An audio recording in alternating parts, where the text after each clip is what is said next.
ও মনুরা, তোমরা সবাই কেমন আছো? আশা করি ভালোই আছো। তো আমিও ভালোই আছি। তে সকালবেলা উঠে কি করলাম চলো তোমাকে একটু বলি, ছোটখাটো কাজ আর কি। সকাল সকাল উঠলাম, উঠে তো বিছানাটা একটু গোছালাম, গুছি মুছি দেখছে ফুল গাছে একটু ধুলা পড়েছে। তো ওকে আবার একটু মনের মতো পিটালাম। পিটানোর পরে দেখছি এই সাইডেও একটা ফুল গাছ আছে, তো ওরও গায়ে ধুলো পড়ে আছে, ওরও একটু মনের মতো পিটালাম। পেটি মিটি নিয়ে বেটা ঝাঁটাটা থুই দিলাম। ধুয়ে দেওয়ার পরে আবার একটু এই সাইডে আসলাম, এসে দেখছি এদিকে একটু ধুলামুলা পড়ে আছে, ওইগুলো একটু পরিষ্কার মরিষ্কার করলাম। করার পরে তো সম্পর্কে আমাদের একটা মেয়ে হয়। তো ও আবার বলছে, ও মামনি তুমি কি কাজ করছো? তা আমি বলছি তুই দেখতে পাচ্ছিস না আমি কি কাজ করছি? তো করতে করতে আর মানে ও আমাকে অনেকগুলো প্রশ্ন করছে। তো ওর সাথে কথা মতো বলছি, আর হচ্ছে মানে ঘরের জিনিসগুলো একটু পরিষ্কার করছি।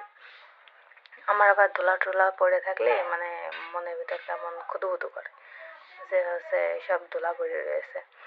তারপরে আবার এদিকে এসে ড্রেসিং টেবিল মেবিলগুলো একটু মোছামুছি করলাম। করার পরে মানে করার পরে বেডটা আবার হচ্ছে এই সাইডে ওয়ার্ডরোব আছে, ওয়ার্ডরোবের কাছে চলে আসলাম, এসে আবার একটু ওয়ার্ডরোব মুছলাম। তো ওই মেয়েটা আবার আমাকে বলছে যে মামানি তুমি এত মুছছো কইছে জানি।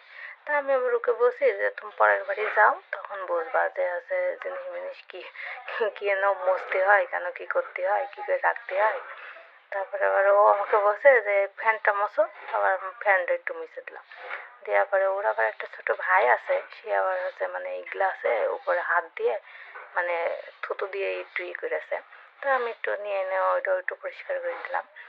দিয়ে আমি আর পরে আর ওকে বলছি যে মানে ওর ওই ভাইটাকে বলছি যে তুই যদি এসে কোনো জিনিসের গায়ে হাত দিস তোকে মাইরে থবো না, তোর মানে খবর আছে, তুই খালি আসলি খালি জিনিসের গায়ে হাত দিস আর কি। মানে এভাবে ওকে একটু বকলাম। বকামকার পরে সব মোছার কাজ মাজ সেরে এই তো কাজ করা হয়ে গেল, এইটুকুই। তারপরে আর কি, তারপরে আমি একটু আবার হচ্ছে আয়নার দিকে একটু উকি ঝুঁকি মারলাম যে কেমন লাগছে আর কি। তো সবাই ভালো থেকো।